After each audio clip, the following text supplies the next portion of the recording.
بسم الله الرحمن الرحيم.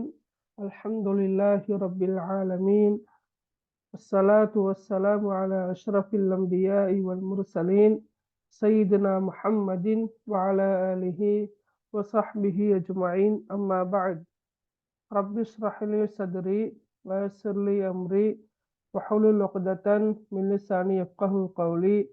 ربي يسر ولا تعسر وتمم بالخير. اللهم لا سهل إلا ما جعلته سهلا وأنت تجعل الحزن إذا شئت سهلا. அனைத்து மாணவர்களுக்கும் மாணவிகளுக்கும் அஸ்ஸலாமு அலைக்கும் வரஹ்மத்துல்லாஹி வபரகாத்துஹு. எடுகேஷன் ப்ரமோஷன் சென்டர் டிபிசி நிறுவனத்துக்கூடாக காப்போத்த சாதாரண தர பரீட்சைக்காக அரபி இலக்கிய நயம் பாடத்தை தெரிவு பாடமாக கொண்ட மாணவர்களுக்கு தொடராக நடாத்தப்படுகின்ற வாராந்த வகுப்பில் இன்றைய வகுப்பானது மூன்றாவது வகுப்பாக காணப்படுகின்றது. அந்த வகையில் அன்புள்ள மாணவர்களே, நாங்கள் சென்ற வாரம் அரபு இலக்கியம் வரலாறு தொடர்பாக பார்த்தோம். அந்த வரலாற்றிலும் குறிப்பாக இஸ்லாத்தின் வருகைக்கு முற்பட்ட ஜாஹிலியா காலத்தில் அரபு இலக்கியம் எவ்வாறு காணப்பட்டது என்பது தொடர்பாக நாங்கள் சென்ற வாரம் விரிவாக பார்த்தோம். குறிப்பாக அரபு இலக்கிய வரலாறை உங்களோட சிலபஸ்ல 5 கட்டங்களாக சிலபஸ்ல காணப்படுகின்றது.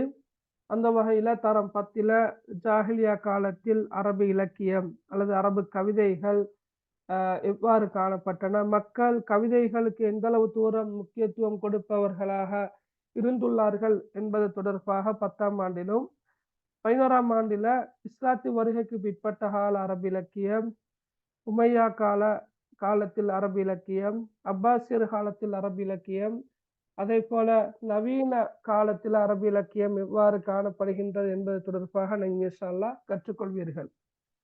அதே போன்று நாங்கள் சென்ற வகுப்பில் அரபு இலக்கிய உள்ளடக்கம் அல்லது அரபு கவிதையின் குறிக்கோள்கள் அல்லது அரபு இலக்கியத்தின் குறிக்கோள்கள் என்ற ஒரு தலைப்பில் குறிப்பிட்ட சில வடிவங்களை பார்த்தோம். உதாரணமாக அல் ஃபஹர், அல் ஹமாசா, அல் மதஹ், அதே போல அல் ரசா, அல் ஹிஜா, அல் வசுப், அல் கசல், அல் ஹிக்மா, அல் அம்சால், அல் ஹிதாபா போன்றவற்றை நாங்கள் சென்ற வகுப்பில் பார்த்தோம். நான் உங்களுக்கு இன்றைக்கு காலையில ஒரு பயிற்சி மீட்டல் வினாக்களாக ஒரு பயிற்சி ஒன்று நான் அனுப்பியிருந்தேன். பெரும்பாலும் எல்லோருக்கும் அது கிடைத்திருக்கும் என்று நான் நம்புகிறேன். ரைட். அந்த வகையில் அந்த வினாக்கள் கிட்டத்தட்ட 26 வினாக்கள் காணப்படுகின்றன.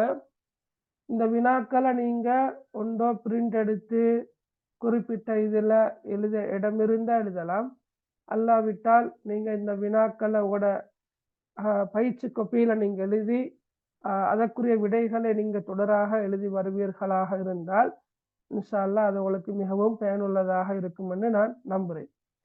எனவே அன்புள்ள மாணவிகளே, நீங்க ஸ்கூல்ல இன்னும் அரபு இலக்கியம் பாடம் ஆரம்பிச்சிருக்காது என்று நான் நம்புகிறேன். அப்ப இந்த ரமலான் பெருநாளுக்கு பிறகு பாடசாலைகள் ஆரம்பிக்கப்பட்டால் உங்களுக்கு பிரத்யேகமாக அரபு இலக்கிய பாடத்துக்கு என்று ஒரு பயிற்சி கொப்பியோட கையில இருக்கும். ஒன்றோ நீங்க அதுல எழுதலாம், அல்லது டீச்சர் அனுமதி இருந்தா, அல்லது நீங்க பிரத்யேகமாக எங்கட கிளாஸுக்கு வந்து ஒரு வேற கொப்பியோட நீங்க மெயின்டைன் பண்ணி வந்தாலும் பிரச்சனை இல்லை. ஓகே, சரி. ரைட். இதுல உங்களுக்கு நான்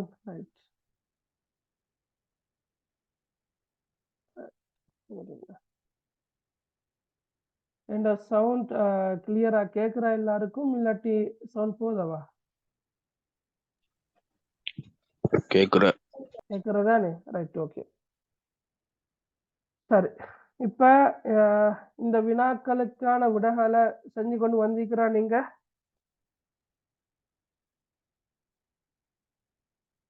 ரைட். அல்லது இந்த பிடிஎஃப் உங்களோட வாட்ஸ்அப் குரூப்ல வந்தத கண்டீங்களா? ஓ சார். ஓகே, சரி, ஓகே, ரைட். இந்த வினாக்களை நாங்க பார்த்துட்டு இன்ஷா அல்லாஹ் நாங்க இன்றைக்குள்ள அடுத்த பகுதி போவோம். நாங்க ஏற்கனவே படிச்சென்ற வகையில் எங்களுக்கு விரைவாக இந்த வினாக்களுக்கான விடைகளை பார்க்கலாம். சரியா? ரைட். முதலாவது கேள்வி என்னன்னா, ரைட், அரபிலக்கியம் என்றால் என்ன? சொல்லுங்க பார்க்க. சிம்பிளாக அரபிலக்கியம் என்றால் என்ன? அரபு மொழியை பேசும் அரபு இலக்கியம். ரைட். அரபு மொழியை பேசுகின்ற அரபு சமூகத்தினருக்குரிய அரபு மொழியில் அமைந்த இலக்கியம் அரபு இலக்கியம். Yes, okay. அரபு மொழியை பேசுகின்ற அரபு சமூகத்தினருக்குரிய அரபு மொழியில் அமைந்த இலக்கியம் அரபு இலக்கியம் என்று அழைக்கப்படும். நீங்க வேணுமெண்டா உதாரணமாக அரபு கவிதைகள், அரபு நாவல்கள், அரபு சிறுகதைகள், அரபு பாடல்கள், அரபு பழமொழிகள் போன்றவற்றை இதற்கு உதாரணமாக குறிப்பிடலாம் என்று சொன்னா ஓகே. உதாரணம் கேட்டா ரைட். அப்ப அரபிலக்கியம் என்றால் நாங்க சுருக்கமாக எழுதினா போதும். நீங்க இப்ப இதெல்லாம் நாங்க இலக்கியம் என்றால் என்னென்று பார்த்தோம் தானே. அதாவது மனித உள்ளுணர்வுகளையும் காலச்சூழலையும் வெளிப்படுத்துகின்ற சிறந்த ஊடகம் இலக்கியம் என்று அழைக்கப்படும். இந்த இலக்கியமானது அரபு சமூகத்தினருக்குரியதாக அமையும் போது அது அரபு இலக்கியம் என்று அழைக்கப்படும் என்று ஒரு வேறு வடிவத்தில் எழுதவும் மேலும். அல்லது நாங்க ஆரம்பத்துல சொன்ன மாதிரி மிக இலகுவாக அரபு மொழியை பேசுகின்ற அரபு சமூகத்தினருக்குரிய அரபு மொழியில் அமைந்த இலக்கியம் அரபு இலக்கியம் என்று அழைக்கப்படும் என்று எழுதினாலும் சரி. ரைட். இரண்டாவது கேள்வியை பாருங்க. இஸ்லாத்தின் வருகைக்கு முற்பட்ட அரேபியர்கள் இலக்கியத்துக்கு முக்கியத்துவம் வழங்குபவர்களாக இருந்துள்ளனர் என்பதற்கான ஆதாரங்களை குறிப்பிடுக. அப்ப என்ன ஆதாரங்கள் சொல்லலாம் உங்களுக்கு? சொல்லுங்க பார்க்க. ஒரு கோத்திரத்தில் கவிஞர்கள் தோன்றுவதை பெருமையாக கருதி விழா எடுத்தமை. ரைட். ஒரு கோத்திரத்துல கவிஞர்கள் தோன்றுவதை பெருமையாக கருதி விழா எடுத்தமை. இரண்டாவது, கவிஞர்களுடன் கவிதைகளும் கௌரவிக்கப்பட்டு பரிசுகள் வழங்கப்பட்டன. ரைட். கவிஞர்களோடு கவிதைகளும் கௌரவிக்கப்பட்டு கவிஞர்களுக்கு பரிசுகள் அன்பளிப்புகள் வழங்கப்பட்டமை. ரைட். வேற? சிறந்த கவிதைகள் சிறந்த கவிதைகள் சொல்லுங்க. சிறந்த கவிதைகள் காபாவில் தொங்க சிறந்த கவிதைகள் காபாவில் தொங்க விடப்பட்டமை. ரைட். மூன்று. வேற?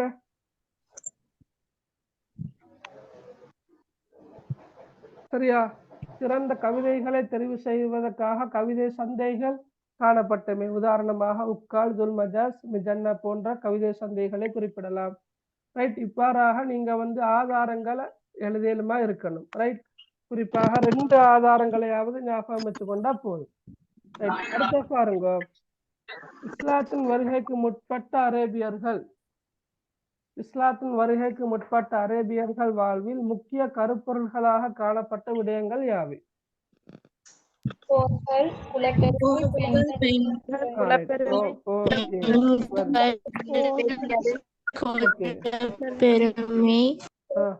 பெண்கள். ஓகே. அப்ப 3 விடயங்கள் இருக்குது. போர்கள், குலப்பெருமை, அடுத்தது பெண்கள். சரி, வெரி குட். அடுத்த பாருங்க. நபி அவர்களின் வருகைக்கு முன்னர் அரேபியர்கள் சிறந்த கவிதைகளை தெரிவு செய்வதற்காக தேர்ந்தெடுத்த சந்தைகளை குறிப்பிடுக. உக்கால், துல்மஜாஸ், மிஜன்னா அல்லது மஜன்னா, ரெண்டும் ஓகேயா? சரியா? அடுத்த ஜாஹிலியா கால கவிதைகளின் பண்புகள் 2 குறிப்பிடுக. நான் போன வகுப்புல சொல்லி தந்தேன். என்ன? அரபு இலக்கண விதிகளை தழுவியிருந்தமை. விலங்கல் எப்படி?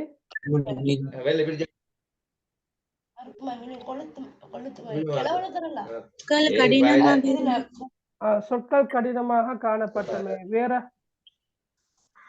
உள்ளத்துக்கு கவர்ச்சியாக சிறந்த முறையில் பேணப்பட்டிருந்தமை. ஓசைநயம் சிறந்த முறையில் பேணப்பட்டிருந்தமை. உள்ளத்துக்கு கவர்ச்சியாக காணப்பட்டிருந்தமை. வேற? அரபு இலக்கண விதிகளை தழுவியிருந்தமை. அரபு இலக்கிய விதிகளை தழுவியிருந்தமை. அரபு இலக்கிய நய விதிகளை தழுவி இருந்தமை. அதாவது எதிர்களின் மோனே சிறப்பாக பேணப்பட்டிருந்தமை. வேற? சூழலிலிருந்து பெறப்பட்ட வர்ணனைகளை சூழலில் இருந்து பெறப்பட்ட வர்ணனைகளை கொண்டிருந்தமை. சரியா? இப்படி உங்களுக்கு அழகா உணர்வுபூர்வமான உமானங்கள் பேணப்பட்டிருந்தமை. உணர்வுபூர்வமான உமானங்கள் பேணப்பட்டிருந்தமை. சரியா, உணர்வு பூர்வமான உபமானங்கள் பேணப்பட்டிருந்தமையும் உதாரணமாக சொல்லலாம்.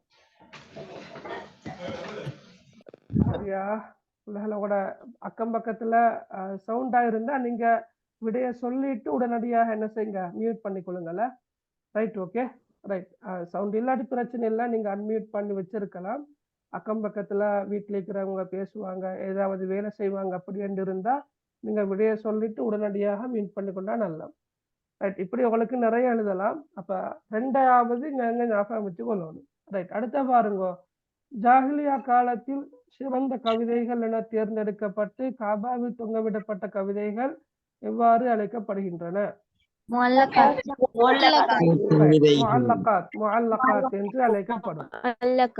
எஸ், அதே இது நீங்க அடுத்த கேள்விக்கு எழுதலாம். முஅல்லகாத் என்றால் என்னன்னு கேட்டா நீங்க இது எழுதலாம். ஜாஹிலியா காலத்தில் சிறந்த கவிதைகள் என தேர்ந்தெடுக்கப்பட்டு காபாவில் தொங்கவிடப்பட்ட கவிதை தொகுப்புகள் முஅல்லகாத் என்று அழைக்கப்படும், அல்லது கவிதைகள் முஅல்லகாத் என்று அழைக்கப்படும். அப்ப இன்னொரு கேள்வி வந்திருக்கிறது, என்ன சபுல் முஅல்லகாத் என்றால் என்ன? இது என்ன சபுல் முஅல்லகாத் என்றால்?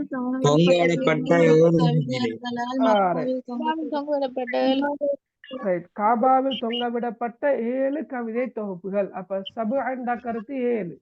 சரியா, அப்ப சபுல் முஅல்லகாத் என்ற என்ன கருத்துல வரும்? காபாவில் தொங்கவிடப்பட்ட 7 கவிதை தொகுப்புகள் என்ற கருத்துல வரும். ரைட், முஅல்லகாத்தில் இடம்பெறும் கவிஞர்கள் இருவரை பேரிடுக.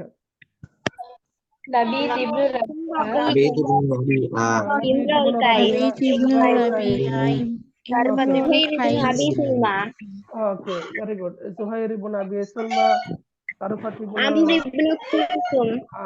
Amr ibn Kulthum, Antarah ibn சத்தாத்.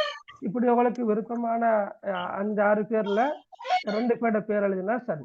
Right, அடுத்த கேள்வி பாருங்க. முஅல்லகாத்தில் உள்ள கவிதைகள்ல யாருடைய கவிதை மிகவும் பிரபல்யம் மிக்கது? இம்ருல் கைஸ். யாருடைய ஆட்சி காலத்தில் முஅல்லகாத் கவிதைகள் தொகுக்கப்பட்டன? உமையா ஆட்சி காலம். Right, okay. அப்ப நாங்க இதுவரைக்கும் பார்த்த கேள்விகள் எல்லாமே அரபு கவிதை, அதாவது ஜாஹிலியா காலத்துல உள்ள அரபு இலக்கியம் சம்பந்தமாக வினவப்பட்ட வினாக்கள். அடுத்த நாங்க பார்க்க போறோம் இல்லைங்களா, ரைட், அந்த அரபு இலக்கியத்தின் உள்ளடக்கங்கள் என்று சொல்லி நாங்க பார்த்தோம்னா ஒரு தலைப்பு போன கிழமை, அதுல இருந்து உள்ள வினாக்கள் தான் அடுத்ததாக இருக்கும். ரைட்டாக பாருங்க. அரபு இலக்கியம் பல வடிவங்களை கொண்டது. அவற்றுள் அல் ஹிஜா என்றால் என்ன? வசைப்பாக்கள். ரைட், அடுத்தது அல் வசுப். அல் வசுப் என்றால் என்ன? வெரி குட், வர்ணனை பாக்கள். சரியா, அதே போல அல் மதஹ் என்றால் என்ன? ரைட், அல் ஹமாசா என்றால் என்ன? வீர கவிதைகள், வீரப்பா அல்லது வீர கவிதைகள் என்று சொல்லலாம். ரைட், அடுத்த பாருங்க. ரைட், ஜாஹிலியா கால அரபிலக்கியம் பல வடிவங்களை கொண்டது. அவற்றுள் ரைட், நான் இது வித்தியாசமான முறையில் எழுதிக்கிறேன். அதாவது நீங்க பார்க்கலாம், அரபு இலக்கியம் பல வடிவங்களை கொண்டது அவற்றுள் என்று வரும் மேலும், அல்லது ஜாஹிலியா கால அரபு இலக்கியம் பல வடிவங்களை கொண்டது அவற்றுள் என்று வரும் மேலும், அல்லது அரபு கவிதையின் குறிக்கோள்களில் அல்லது வடிவங்களில் அல்லது வகைகளில் நோக்கங்களில் என்று வேறு சொற்களை கொண்டு வரலாம் என்றதுக்காகத்தான் நான் வித்தியாசமான முறையில கேள்விகள் எடுத்துக்கிறேன். ஆனா விட ஒன்றுதான். அரசா என்றால் என்ன? இரங்கற்பா. ரைட், இரங்கற்பா. ஓகே, அல் ஹம்ரியா என்றால் என்ன? இது எழுதினா எல்லாரும் அல் ஹம்ரியா. போதை பொருள் பற்றி. சரியா, போதை பொருள் அல்லது போதை பொருள் அல்லது அதன் பாவனை தொடர்பாக பாடப்பட்ட பாடல்கள். பாவனை தொடர்பாக சரியா பாடப்பட்ட பாடல்கள் அல் ஹம்ரியா என்று அழைக்கப்படும். சரியா, போதை பொருள் அல்லது போதை பாவனை அல்லது மது பாவனை. மது என்று சொன்னாலும் பிரச்சனை இல்லையா? மது அல்லது மது பாவனை தொடர்பாக பாடப்பட்ட பாடல்கள் தான் அல் ஹம்ரியா என்று அழைக்கப்படும். அரபு மொழியில மதுவை குறிப்பதற்கு பயன்படுத்தப்படக்கூடிய சொல் என்னன்னா ஹம்ருன். ஹம்ருன் என்ற கருத்து மது. அப்ப இந்த மது சம்பந்தமாக பாடப்பட்ட பாடல்கள், மது பாவனை சம்பந்தமாக பாடப்பட்ட பாடல்கள் தான் அல் ஹம்ரியா என்று அழைக்கப்படும். அடுத்தது என்ன? அல் கசல். அல் கசல் என்றா என்ன? காதற் பாக்கள்.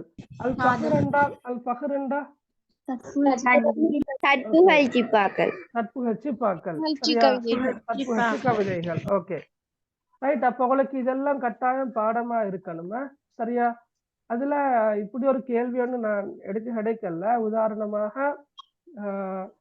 அரபிலக்கியத்தின் குறிக்கோள்கள் 2 குறிப்பிடுக. அரபிலக்கியத்தின் குறிக்கோள்கள் 2 குறிப்பிடுகண்டா எப்படி எழுதலாம் உங்களுக்கு? கவிதைகள், காதற்பாக்கள், ரைட். ஓகே. அரபிலக்கியத்தின் சரியா குறிக்கோள்கள் 2 குறிப்பிடுகண்டா நீங்க எப்படி எழுதணும்? தத்துவச்சு கவிதைகள், காதற்பாக்கள் எல்லாம் ஓகே தான் விட, ஆனாலும் நீங்க அதை என்ன மொழியில் எழுதணும்? அரபு மொழியில தான் நீங்க எழுதணும். அரபு மொழியில சரியா? அதாவது அல் ஃபஹர், அல் ஹமாசா, அல் ரசா, அல் ஹிஜா, அல் வஸ்ஃப், அல் கசல், இப்படி அந்த பாக்கள் என்று வார அல்லது கவிதை என்று வார அதை 2 எழுதினா சரி. விளங்கினவளுக்கு அதுதான் விடையா வரும். தமிழாலன்னா நீங்க சொல்ல தற்புகச்சு கவிதை அது அல்ல. தற்புகச்சு கவிதை, புகழ் பாக்கள், இரங்கற்பா அப்படி எழுதுறதா? இல்ல அரபு தமிழால. அரபு தமிழால பிரச்சனை இல்லை, எழுதலாம். பிரச்சனை இல்லையா? இப்ப நீங்க உதாரணமாக அரசா என்றத நீங்க இப்படி எழுதுற அதைத்தானே கேக்குறீங்க? அப்படியா? ஓகே, பிரச்சனை இல்லை, எழுதலாமா? ஆனா நீங்க இப்பதானே உங்களுக்கு அறிமுகமாக இது சொற்கள் காலப்போக்கில் உங்களுக்கு அரபால எழுத ஏழுமாக இருக்கும் இன்ஷா அல்லாஹ். சரியா? இப்ப நீங்க இப்பதான் உங்களுக்கு அரபு இலக்கிய பாடத்துல அரபு சொற்களை நீங்க காண்றீங்க, எழுத பழகுறீங்க. ஒரு நீங்க செகண்ட் செமஸ்டர் அல்லது செகண்ட் டைம் 2வது தவணை முடிகிற கட்டங்கள்ல உங்களுக்கு இன்ஷா அல்லாஹ் இந்த சொற்களை அரபால எழுத முடியுமாக இருக்கும்னு நான் நினைக்கிறேன். இன்ஷா அல்லாஹ் எழுதுற ஒன்றும் பிரச்சனை இல்லை, ஆனா அரபால எழுதுறது மிச்சம் பெட்டர். ஓகே. அடுத்த கேள்வி ஒன்று கேட்டுக்கிறீங்க, அல் ஹம்ரியா என்றால் என்னண்டு? சரியா? நாங்க இப்ப சொன்னோம், அதாவது இதுக்கிற ஹிதமிட ரைட். அல் ஹம்ரியா என்பது ரைட் போதை பொருள். உங்களுக்கு தெரியும் ஜாஹிலியா கால மக்கள் சரியா, ஜாஹிலியா காலத்துல வாழ்ந்த அரேபியர்கள் போதை அல்லது மதுவுக்கு மிகவும் முக்கியத்துவம் வழங்குபவர்களாக இருந்திருக்கிறாங்க. சரியா? மிக மிக முக்கியத்துவம் வழங்குபவர்களாக இருந்திருக்கிறார்கள் என்பதற்கு சான்றுகள் ஏராளம் இருக்குது. குறிப்பாக உங்களுக்கு தெரியும், இஸ்லாத்தை ஏற்றுக்கொண்ட பிறகு கூட மது அருந்திய நிகழ்வுகள் நடந்திருக்குது. அல்லாஹு தாலா மதுவை ஹராமாக்கியது உடனடியாக அல்லாஹு தாலா மதுவை ஹராமாக்கல்ல. காரணம் என்னென்றா மது பிரியர்களாக இருந்த காரணத்தால சரியா உடனடியாக மதுவை தடை செய்வது என்பது ஒரு கடினமான அல்லது ஒரு சிரம சாத்தியமான விடயமாக காணப்பட்டதன் காரணமாக அல்லாஹு தாலா மதுவை 4 கட்டங்கள்ல தான் என்ன செய்தான்? ஹராமாக்கினான். முதலாவதாக சொன்னான் அல்லாஹு தாலா சூதாட்டம் மது சம்பந்தமாக சொல்ல கொள்ள அந்த 2லையும் நன்மைகளும் தீமைகளும் இருக்குது. ஆனா நன்மைகளை விட தீமைகள் அதிகம் என்ற அல்லாஹு தாலா சொன்னான். அப்போ ஒரு குறிப்பிட்ட விஷயத்துல நன்மையை விட தீமைகள் தான் அதிகம் என்றிருந்தால் என்ன செய்வார்கள்? தீமை அதிகம் என்றபடியால விலகிக் கொள்வார்கள். அப்ப அதற்கு பிறகு கூட மது அருந்தக்கூடியவர்களாக இருந்தாங்க. சரியா? அப்ப அல்லாஹு தாலா சொன்னான், தொழுகை நெருங்குகின்ற போது நீங்க என்ன செய்ய வேண்டாம்? மது அருந்த வேண்டாம். அப்ப அவ்வாறுதான் அல்லாஹு தாலா கட்டங்கட்டமாகத்தான் இஸ்லாத்தை ஏற்றுக்கொண்ட சஹாபாக்களு கூட மதுவை ஹராமாக்கினான் என்றிருந்தால் அவங்க எந்த அளவு தூரம் மதுவில ஈடுபாடு கொண்டவர்களாக இருந்திருப்பார்கள் என்பதை நீங்க புரிந்து கொள்ளுங்க. சரியா? எந்த ஒரு களியாட்டமாக இருக்கலாம், நிகழ்வாக இருக்கலாம், அல்லது போருக்கு செல்வதாக இருக்கலாம், எந்த ஒரு சந்தர்ப்பத்திலையும் மதுவை விடுப்பவர்களாக அவர்கள் இருக்கல்ல. எனவே தான் மது பற்றி பாடிய பாடல்கள் அதை நாங்கள் அல் ஹம்ரியா என்று அழைப்போம். நான் ஏற்கனவே சொன்னது போல மதுவை குறிப்பதற்காக உள்ள அரபு சொல்லொன்று இருக்குது. மதுவை குறிக்கின்ற அரபு சொல் என்னன்னு சொன்னா ஹம்ருன். இதான் ஹம்ருன்.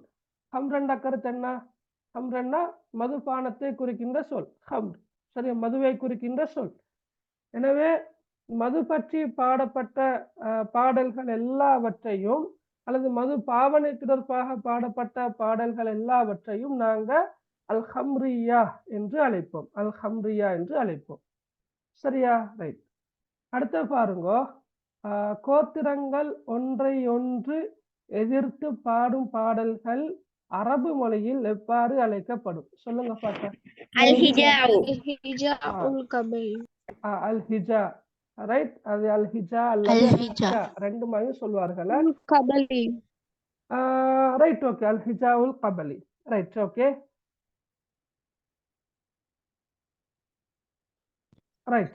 அல் ஹிஜா உல் கபலி. நீங்க இப்ப அல் ஹிஜாவை ரெண்டா பிரிச்சு படிச்சிருப்பீங்கன்னா, ஒன்று அல் ஹிஜா உல் ஃபர்தி, ரெண்டாவது அல் ஹிஜா உல் கபலி. சரியா? எஸ். அல் ஹிஜா என்றத நாங்க இப்படி பார்ப்போம்னா, அல் ஹிஜா இந்த அல் ஹிஜா வந்து ரெண்டாக பிரியும். ஒன்று அல் ஹிஜா உல் கபலி, ரெண்டாவது அல் ஹிஜா உல் ஃபர்தி. அந்த ரெண்டா பிரியும். சரி. ஓகே. ஓகே. இதுல நீங்க குறிப்பாக அல் ஹிஜா என்ற சொல்ல ஞாபகம் வச்சு கொண்ட போதும். நீங்க சில நேரம் அல் கபலி என்ற சொல்லையோ அல் ஃபர்தி என்ற சொல்லையோ எழுதாம அல் ஹிஜா என்று மட்டும் எழுதியிருந்தாலும் பெரும்பாலும் அது சரியான விடைதான்.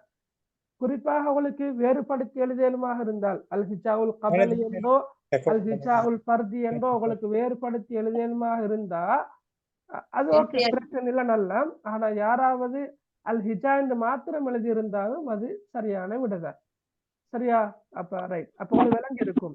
கோத்திரங்கள் ஒன்றை ஒன்று எதிர்த்து பாடும் பாடல்கள் அல் ஹிஜா உல் கபலி என்று அழைக்கப்படும். ஒரு கவிஞர் இன்னொருவர் மீதுள்ள வெறுப்பின் காரணமாக, இன்னொரு நபர் மீதுள்ள வெறுப்பின் காரணமாக அவரை, ஒரு குறிப்பிட்ட நபரை மாத்திரம் எதிர்த்து பாடக்கூடிய பாடல்களைத்தான் நாங்க அல் ஹிஜா உல் ஃபர்தி என்று அழைப்போம். சரியா? ரைட். அடுத்த பாருங்க, 17வது. ரைட். ஜாஹிலியா காலத்தில் பெண் என்பவள் முக்கிய கருப்பொருளாக காணப்பட்டது. அப்படித்தானே? ஜாஹிலியா காலத்துல பெண் என்பவள் முக்கிய கருப்பொருளாக காணப்பட்டாள் என்று வருமனா? காணப்பட்டாள். ரைட். ஓகே. காணப்பட்டாள். அப்ப அவளது அழகை வர்ணித்து பாடும் பாடல்கள் எவ்வாறு அழைக்கப்படும்? ஓகே. ஓகே. இப்ப நீங்க காதற்பாக்கள் என்று சொன்ன மகள் அது பொருத்தம் இல்லாத காதற்பாக்கள் அல்ல.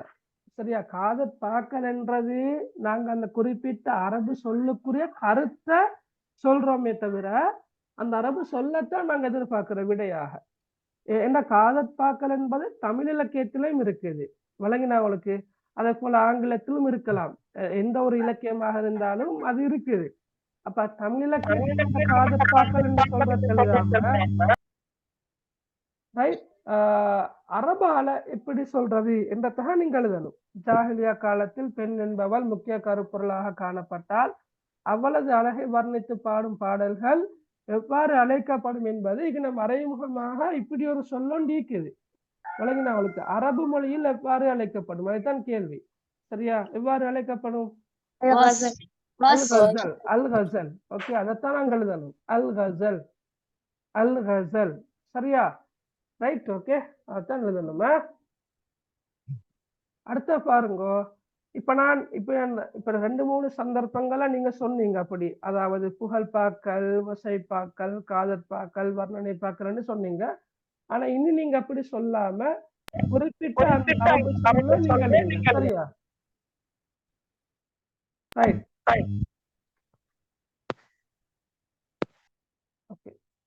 ஜாஹிலியா கால அரபு கோத்திரங்கள் தமது வீரம் பற்றியும் பெற்ற வெற்றிகள் குறித்தும் பாடிய பாடல்கள் அரபு மொழியில் எவ்வாறு அழைக்கப்படும்?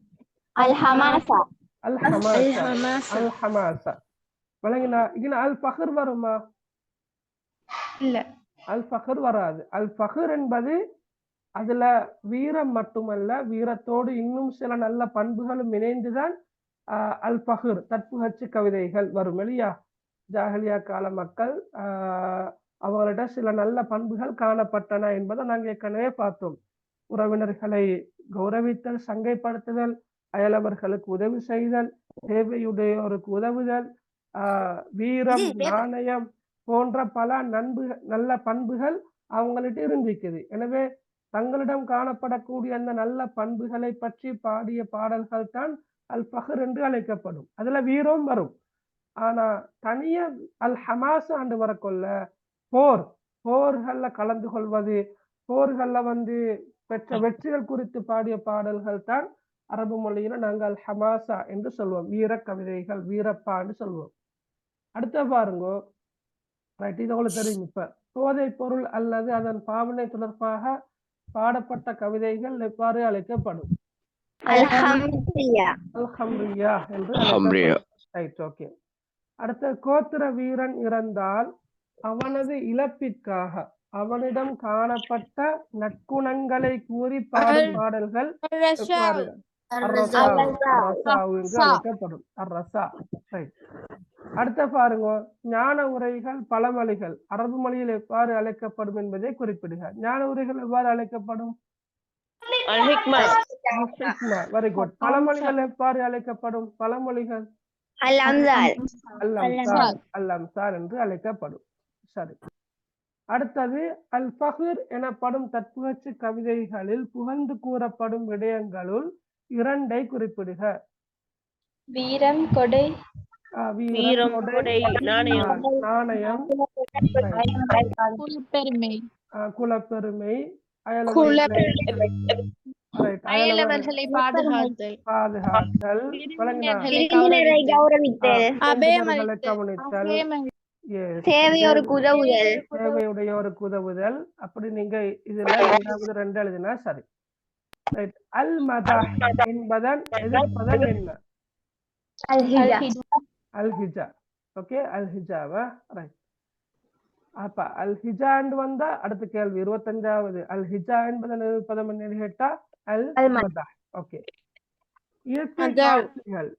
இயற்கை காட்சிகள், குதிரை, ஒட்டகம், போர்க்கருவிகள் போன்றவற்றை வர்ணித்து பாடும் பாடல்கள் அரபு மொழியில் எவ்வாறு அழைக்கப்படும்? என்று அழைக்கப்படும். ஓகே. அடுத்த பாருங்க, ஜாஹிலியா காலத்தில் இரங்கற்பா மிகவும் முக்கியத்துவம் பெற்று விளங்கியமைக்கான காரணம் என்ன? சொல்லுங்க. அடிக்கடி யுத்தம் ஏற்பட்டதால ஜாஹிலியா காலத்துல போர்கள் அடிக்கடி இடம்பெறும். எனவே அடிக்கடி போர் வீரர்கள் இறந்து போவார்கள். எனவேதான் அவங்களோட காலத்துல இரங்கற்பா மிக முக்கியத்துவம் பெற்ற ஒன்றாக காணப்பட்டது. Right, okay, very good. அடுத்த, ஜாஹிலியா காலத்தில் அரேபிகளிடத்தில் மிகவும் பிரபல்யமாகவும் அதிக தாக்கத்தை ஏற்படுத்தும் வகையிலும் பயன்படுத்தப்பட்ட கலைதான் அல் ஹிதாபாவாகும். இதற்கான காரணங்கள் 2 குறிப்பிடுக.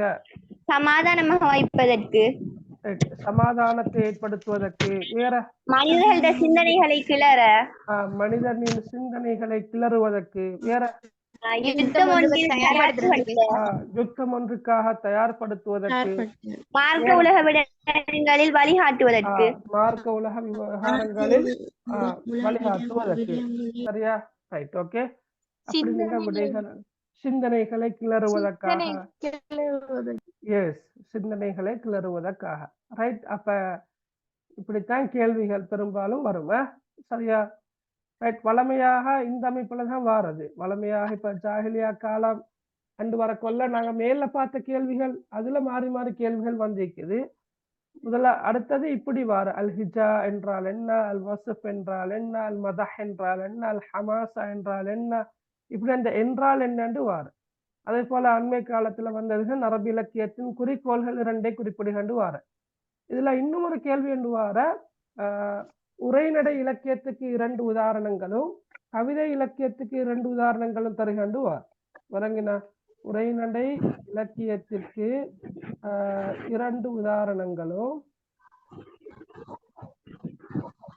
சரியா? அதே போல கவிதை இலக்கியத்திற்கு 2 உதாரணங்களும் தருக என்று அதுக்கு நீங்க என்ன சொல்ல போறீங்க? கதைகள், உரைநடைக்கு கதைகள், உபதேசம், ஞான உரைகள். உரைநடைக்கு நீங்க என்ன சொல்ல போறீங்க? சொற்பொழிவு, கதைகள், உபதேசம். சொற்பொழிவு, கதைகள், உபதேசங்கள், ஞான உரை. உபதேசம். சரி மகள், இப்ப நீங்க சொல்றது பிழை இல்ல. முடியுமான வரைக்கும் மரபு சொல்ல பயன்படுத்தினா நல்லம் தானே. சொல்லுங்க பாக்கி மரபு சொற்களை பயன்படுத்தி. அல் அம்சால். அல் அம்சால். ரைட், அப்படி சொல்லணும். அல் அம்சால், ரைட். இது உண்டு. அல் ஹிக்மா, ரைட், இதுதான் சொல்லணும். Okay, right. இப்ப நீங்க சொன்னீங்க இல்லையா கதைகள், உபதேசங்கள், அதெல்லாம் எங்கிருந்து படிச்சீங்க?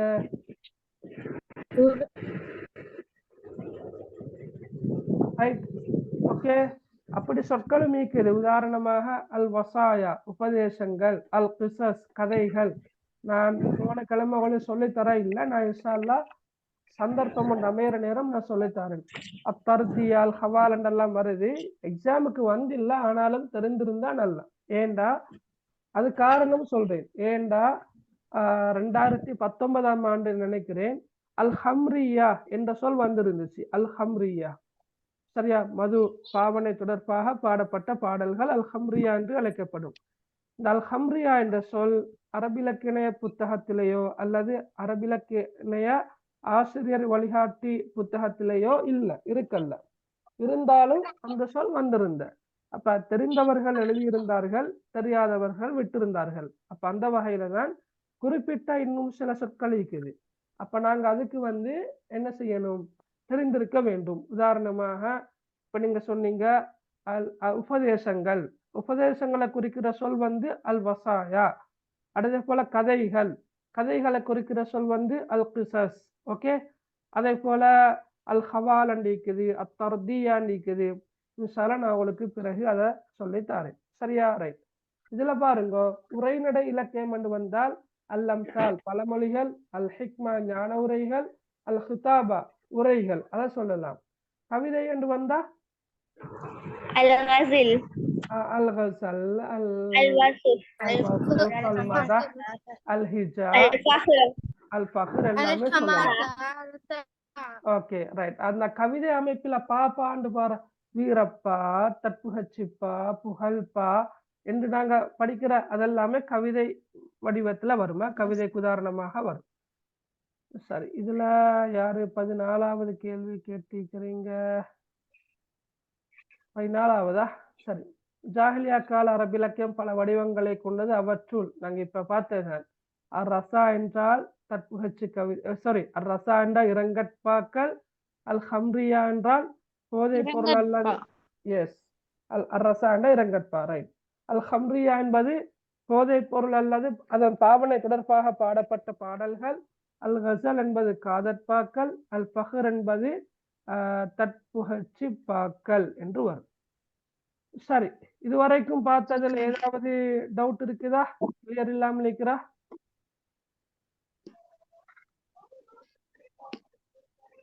சபஅல் முஅல்லகாத் என்றால் என்ன? மகள், முஅல்லகாத் என்ன உங்களுக்கு தெரியும் தானே? இப்ப தொங்க விடப்பட்ட கவிதைகள், சிறப்பான அல்லது சிறந்த தரமான கவிதை. எஸ், ஓகே, நான் சொல்றேன். ஓகே, சிறந்த கவிதைகள் என்று தொங்கவிடப்பட்ட கவிதைகள் தான் முஅல்லகாத் என்று அழைக்கப்படும். இந்த முஅல்லகாத்துல இடம்பெற்றிருக்கின்ற கவிஞர்கள் 7 பேர். ஓகேயா? 7 பேர். அந்த 7 பேர்ட கவிதை தொகுப்புகள் இருப்பதன் காரணமாக அதற்கு நாங்க சபுல் முஅல்லகாத் என்று சொல்லுவோம். அப்ப நீங்க அது சபுல் முஅல்லகாத் என்ற கேள்விக்கு சுருக்கமாக சொல்வதாக இருந்தால், தொங்கவிடப்பட்ட 7 கவிதை தொகுப்புகள். தொங்கவிடப்பட்ட 7 கவிதை தொகுப்புகள் என்றா சரி. இப்போ விளங்கினா உங்களுக்கு? ஓ சார். Right, okay. அடுத்து 2வதா? 2வது கேள்விக்கு நாங்க பார்த்தோம்னா நிறைய இஸ்லாத்தின் வருகைக்கு முற்பட்ட அரேபியர்கள் இலக்கியத்துக்கு முக்கியத்துவம் வழங்குபவர்களாக இருந்துள்ளனர் என்பதற்கான ஆதாரங்கள். ஒன்று, கவிஞர்கள் உருவாகுவதை பெருமையாக கருதி விழா எடுத்து கொண்டாடுவார்கள். ஒரு கோத்திரத்துல ஒரு கவிஞன் உருவாகினால் அவனுக்காக விழா எடுத்து கொண்டாடுறது. சரியா? 2வது, கவிஞர்கள் கௌரவிக்கப்பட்டார்கள், கவிஞர்களுக்கு பரிசுகள் வழங்கப்பட்டன. 3வது, சிறந்த கவிதைகள் தேர்ந்தெடுக்கப்பட்ட சிறந்த கவிதைகள் காபாவில் தொங்கவிடப்பட்டமை. 4வது கவிதை போட்டிகள் நடாத்தப்பட்டன. சரியா? கவிதை சந்தைகள் காணப்பட்டன. அப்படி நீங்க எழுதினா சரி. Right, okay. அடுத்த 13வது ரைட். 13வது அரபு கவிதையின் குறிக்கோள்கள். ரைட். இப்ப வந்து நான் ஏற்கனவே சொன்னது போல குறிக்கோள்கள் என்று வரலாம், வடிவங்கள் என்று வரலாம், நோக்கங்கள் என்று வரலாம், எல்லாமே வரலாம். அப்படி வந்தா இது வந்தாலும் உங்கள்ட்ட கேள்வி என்ன? அல் மதஹ் என்றால் என்ன? புகழ் பாக்கல். அல் ஹமாசா என்றால் என்ன? வீர கவிதைகள் என்று நீங்கள் எழுதினா சரி. ரைட். லேட்டாகி வந்தீங்களோ தெரியாது புள்ளகள். நீங்க இப்ப ஆரம்ப 10 வினாக்களையும் விட சொல்றது ஒன்று மிஸ்ஸும் இல்லை. நீங்க தாமதமாகி வந்திருந்தால் உண்மையிலே அதை திருப்ப அந்த 10 கேள்விகளை நாங்க கலந்துரையாடுவது கொஞ்சம் டைம் அணியாகும் இல்லையா? Right, okay. உபதேசம். Right, okay. உபதேசத்தை நாங்க சொல்றது அல் வசாயா என்று சொல்லுவோம்.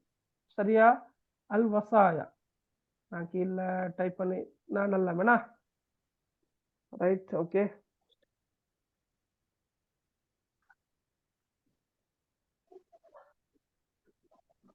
பாருங்களேன், இதைத்தான் நாங்க உபதேசம் என்று சொல்றத அல் வசாயா. அல் வசாயா. அல் வசாயான்ற கருத்து என்ன? உபதேசங்கள் என்ற கருத்துல வரும். சரியா? அல் கிசஸ் அல்லது அல் கசஸ். ஓகே. அல் கசஸ் என்றா கதைகள். ரைட். அல் கசஸ் என்ற கருத்து கதைகள். அல் வசாயா என்ற கருத்து உபதேசங்கள். அல் கசஸ் என்ற கருத்து கதைகளை. Right, okay. அல் மதஹ் என்ற புகழ்பா தானே. அப்ப அல் மதஹ் என்ற புகழ்பா. அதோட எதிர்கருத்து என்னன்னு கேட்டா அல் ஹிஜா, வசைப்பா. இப்ப புகழ்பாண்டா என்ன? இன்னொருவரிடம் அல்லது இன்னொரு கோத்திரத்தாரிடம் காணப்படக்கூடிய நல்ல பண்புகளை புகழ்ந்து பாடிய பாடல்கள் தான் அல் மதஹ் என்று அழைப்போம். அப்ப அல் ஹிஜா என்றால் என்ன? இன்னொருவரிடம் அல்லது இன்னொரு கோத்திரத்தாரிடம் காணப்பட்ட மோசமான பண்புகளை பற்றி பாடிய பாடல்கள் தான். இன்னொரு கோத்திரத்தார் இன்னொரு நபரை ஏசி வசைப்பாடி பாடிய பாடல்கள் தான் அல் ஹிஜா என்று அழைப்போம். எனவே அல் மதஹ் என்பதற்கு எதிர்ப்பதம் அல் ஹிஜா. அல் ஹிஜா என்ற சொல்லுக்கு எதிர்ப்பதம் அல் மதஹ். Okay, right. அடுத்தது 20, 21. சரி. கோத்திர வீரன் இறந்தால் அவனது இழப்பிற்காக அவனிடம் காணப்பட்ட நற்குணங்களை கூறி பாடும் பாடல்கள் அர் ரசா என்று அழைக்கப்படும். 20க்கு அர் ரசா, 21க்கு எஸ் ஞான உரைகள் வந்து அல் ஹிக்மா என்றும் பழமொழிகள் வந்து அல் அம்சால் என்றும் அழைக்கப்படும். அடுத்தது 12வது நான் இப்ப சொன்னேன். அல் ஹிஜாண்டா வந்து வசைப்பா. அல் வஸ்பண்டா வந்து வர்ணனைப்பா. அல் வஸ்பண்டா வர்ணனைப்பா. ரைட். 24க்கு வந்து அல் வசுப் என்று அழைக்கப்படும். இயற்கை காட்சிகள், குதிரை, ஒட்டகம், போர்க்கருவிகள் போன்றவற்றை வர்ணித்து பாடும் பாடல்கள் அல் வசுப் என்று அழைக்கப்படும். சரியா? ரைட். அல் ஃபஹர் 22வது. ரைட். அல் ஃபஹர் எனப்படும் தத்துவச்சு கவிதையில புகழ்ந்து கூறப்படும் 2 விடயங்கள் என்னன்னு கேட்டா, சரியா, ஒன்று வீரம், கொடை, அந்த நல்ல பண்புகள் இருக்கிறதானே ஜாஹிலியா கால மக்களிடம் காணப்பட்ட நல்ல பண்புகள்.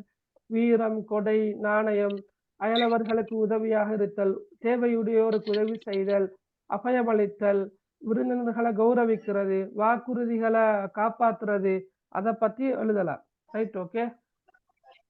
ரைட், சரி, ரைட். நான் இதை இப்ப கடைசியா வந்திருக்கிற 2, 3க்கு சொல்லிட்டு நான் அடுத்து போறேன்னா, ஜாஹிலியா காலத்தில் இரங்கற்பா வந்து மிக முக்கியத்துவம் பெற்றமைக்கான காரணம் என்னன்னு கேட்டா, நாங்க ஏற்கனவே பார்த்தோம் தாங்க, ஜாஹிலியா காலத்துல முக்கியமான கருப்பொருள்கள் 3 இருந்திருக்குது. ஒன்று என்ன? போர்கள், அடுத்தது குலப்பெருமை, அடுத்தது பெண்கள். அதுல அப்ப குறிப்பா பெண்கள். ரைட். அப்ப போர்கள் வந்து அடிக்கடி போர் நடக்கும். அடிக்கடி போர் நடக்கிற காரணத்தால என்ன செய்யற, கோத்திரத்தில் இருக்கிற வீரர்கள் அடிக்கடி அதிகமானவர்கள் இறந்து போவார்கள். அப்ப ஒரு கோத்திர வீரன் இறந்தால் அது ஒரு பெரிய இழப்பு. அப்படித்தானே, கோத்திர வீரன் இழக்குன்றது ஒரு பெரிய ஒரு இழப்பு. எனவே கோத்திர வீரன் அடிக்கடி இப்ப கோத்திர வீரர்கள் இறந்து போற காரணத்தால அவங்க கோத்திர வீரனுக்காக வேண்டி, இறந்து போன அந்த வீரனுக்காக வேண்டி, அவன் உயிரோடு இருக்கின்ற காலத்துல அவனிடம் காணப்பட்ட சிறந்த பண்புகளை புகழ்ந்து பாடிய பாடல்கள் தான் அரசா என்று அழைக்கப்படும். எனவே இந்த அடிக்கடி போர் வீரர்கள் இறந்த காரணத்தால் அடிக்கடி அடிக்கடி அடிக்கடி என்ன செய்யுது, இந்த அரசா வந்து பாடப்படுகின்றது. எனவேதான் அரசா வந்து ஜாஹிலியா காலத்துல முக்கியத்துவம் பெற்றிருக்குது. அடுத்தது ஜாஹிலியா காலத்தில் காணப்பட்ட ஷைக்குல் இலக்கியத்துக்கு எக்ஸாம்பிள் என்ன? நான் ஒரு பேப்பர் பார்த்த அதுல அந்த கொஸ்டின் இருந்த ஷைக்குல் இலக்கியம் என்றா என்ன புள்ள? ஷையுல் என்றா என்ன? தமிழ்ல நான் கேட்கிறேன், ஷையுல் என்றா என்ன சொல்லுங்க. ஷையுல் அப்படி என்றா என்ன? பாடலுக்கு பாடல்களைத்தான் குறிக்குது, கவிதைகளைத்தான் குறிக்குது. அப்ப நான் ஷையுல் இலக்கியம் வந்தாலும் நீங்க கவிதைகள் படிச்சோம் நாங்க அந்த ரெண்டுல ஒன்று எழுதுனா சரியா போதும். விளங்கினா அவளுக்கு? ரைட், சரி, ஓகே. கவிதை கவிதை செய்யுளண்டா கவிதை, அல்லது பா பா பா என்றாலும் கவிதை தான், செய்யுள் என்றாலும் கவிதை தான். அப்ப அந்த சொற்கள் மாறி வந்தாலும் விட வந்து ஒன்றாகத்தான் வரும்.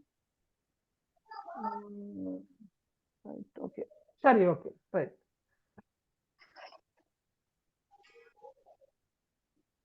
சரி, இப்போ நாங்க பார்ப்போமா? ரைட், வாட்ஸ்அப்ல கேள்வி கேட்டிருந்தீங்க, என்ன கேள்வியோ? Right, okay. சரி, இப்போ உங்களுக்கு அழகு ஒன்று முழுமையாக உங்களுக்கு கிளியரா? இப்ப யூனிட் 1 கிளியரா புள்ளகள்? ஓ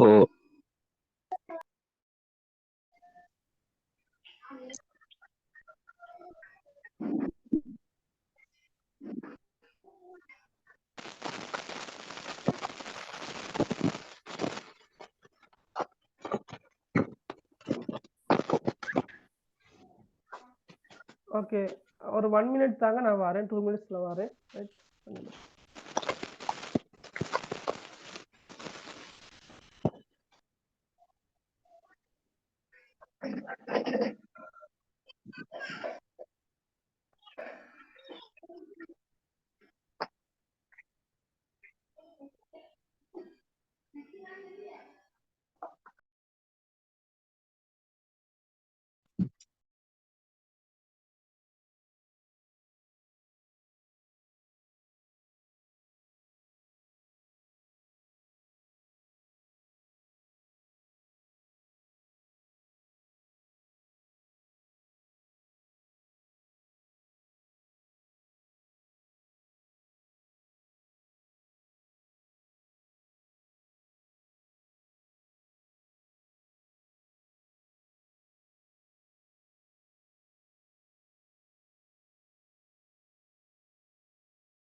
ஓகே, ரைட்.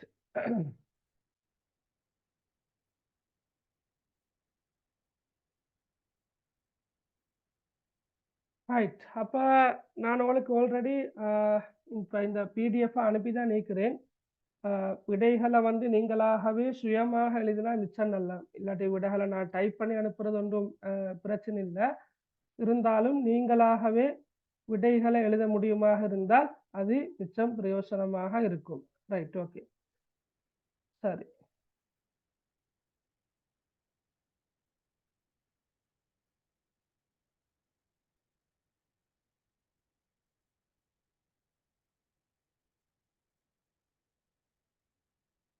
Right, okay.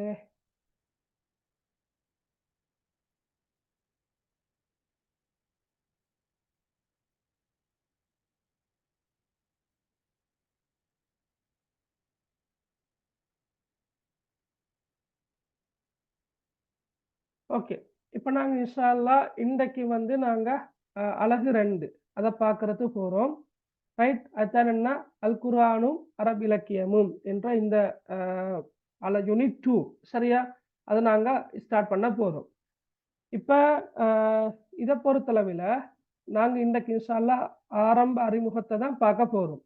ஒவ்வொரு சூறாவையும் படிக்கிறது இருக்கிறோம். ஏன்னா சூரத்துல் ஃபீல்ல இருந்து சூரத்துன் நாஸ் வரங்காட்டியும் உள்ள சிலபஸ் தான் உங்களோட சிலபஸ். அப்ப நீங்க வந்து இப்போ ஒரு மகள் கேட்டிருந்தாங்க, 2018ஆம் ஆண்டு வெளியிடப்பட்ட புத்தகம் தான் கையில இருக்குது அப்படி என்று. உண்மையிலேயே அதற்கு பிறகு பல தடவைகள் பப்ளிஷ் பண்ணப்பட்டிருக்குது, எடிட் பண்ணப்பட்டிருக்குது. அப்ப நீங்க ஃபைனலாக வந்த எடிஷன், கடைசியாக வந்த பதிப்பை அடிப்படையாக கொண்ட புத்தகத்தை நீங்க வாங்கி கொள்ளையிலும் சொன்னா மிக சிறப்பாக இருக்கும். ஏண்டா கொஞ்சம் அப்டேட்டட் செய்யப்பட்ட புத்தகங்களாக கடைசியா வந்த புத்தகங்கள் இருக்குது. நீங்க கொஞ்சம் ஒப்பிட்டு பார்த்து உங்களுக்கு தேவையாக இருந்தா நீங்க அதை எடுக்கலாம். ரைட். ஓகே. இப்ப இன்றைக்கு நாங்க படிக்கிற 2வது அலகு என்னென்னா அல் குர்ஆனும் அரபு இலக்கியமும். அல் குர்ஆனை பத்தி உங்களுக்கு தெரியாமல் இருக்காது. அல் குர்ஆனுடைய சிறப்புகள், அல் குர்ஆனுடைய அற்புதங்கள் சரியா, இது சம்பந்தமாக நீங்க அஹதியாக்கள்ல, இஸ்லாம் பாட புத்தகங்கள்ல அல்லது பாட்டை மദ്രസാக்கள்ல நீங்க படிச்சிருப்பீங்க சரியா. ரைட். அப்ப நாங்க வந்து இப்ப அல் குர்ஆனும் அரபு இலக்கியமும் என்ற இந்த பாடத்துல அரபு இலக்கியத்தை அடிப்படையாக கொண்ட முக்கியமான சில விஷயங்களை இன்ஷா அல்லாஹ் இன்றைக்கு வகுப்புல கலந்துரையாடுவோம். அந்த வகையில ரைட் ஓகே. நீங்க கேள்வி நான் இன்ஷா அல்லாஹ் உங்களுக்கு சந்தர்ப்பம் தாரேன். கிளாஸ் முடிகிற கட்டத்துல இன்ஷா அல்லாஹ் என்னகிட்ட கேள்விகளை கேளுங்க. இப்ப ஆஸ்மா, நாசிஃப், ஹிமா எல்லாரும் கேட்டுக்கிறாங்க. நாங்க இன்ஷா அல்லாஹ் கடைசிக்கு டிஸ்கஸ் பண்ணுவோம். இப்ப சப்ஜெக்டா பார்ப்போம். ரைட். அல்லாஹு தாலாவால ரசூலுல்லாஹி ஸல்லல்லாஹு அலைஹி வஸல்லம் அவர்களுக்கு வழங்கப்பட்ட அற்புதங்கள்ல நிரந்தரமான நிலையான அற்புதம் தான் அல் குர்ஆன். ரைட். இப்ப ஒவ்வொரு நபிமாருக்கும் ஒவ்வொரு தூதருக்கும் அல்லாஹு தாலா அற்புதங்களை வழங்கினான். ஏன் அற்புதங்களை வழங்கினான்? அவர் கொண்டு வந்த தூதை உறுதிப்படுத்துவதற்காக, நபித்துவத்தை உறுதிப்படுத்துவதற்காக. இவர் ஒரு தூதர் தான், இவர் ஒரு நபிதான் என்பதை உறுதிப்படுத்துவதற்காக அல்லாஹு தாலா நபிமார்களுக்கும் ரசூல்மார்களுக்கும் பலவிதமான அற்புதங்களை வழங்கினார். அற்புதம் என்றா என்னென்னு தெரிந்தானே உங்களுக்கு? உதாரணமாக மூசா அலைஹிஸ்ஸலாம் அவர்களுடைய கைத்தடி பாம்பாக மாறியமே ஒரு அற்புதம். ஈசா அலைஹிஸ்ஸலாம் அவர்கள் இறந்தவற்றை உயிர்ப்பித்தது ஒரு அற்புதம். விளங்கினா அவளுக்கு? அதே போல இயல்பிலேயே கண் பார்வையற்றவர்களை குணமாக்கியது ஒரு அற்புதம். இன்னொரு மனிதனால அல்லது மற்ற மனிதர்கள் அனைவரும் சேர்ந்தாலும் செய்ய முடியாததை ஒரு நபி ஒருவர் நிறைவேற்றி காட்டினால் அதுதான் அற்புதம். எனக்கு செய்ய முடியுமான ஒன்றை உங்களுக்கு செய்ய முடியுமாக இருந்தால் அது அற்புதம் அல்ல. விளங்கினா அவளுக்கு? அது எனக்கு செய்ய முடியுமாக இருக்கின்ற ஒன்றை உங்களாலும் செய்ய முடியும் என்றால் அது அற்புதம் அல்ல. அப்ப நபிமார்கள் ரசூல்மார்கள் கொண்டு வந்த அவர்களுக்கு அல்லாஹு தாலா வழங்கிய அற்புதங்கள் சரியா, அது பிற மனிதர்களால செய்ய முடியாமல் போனது.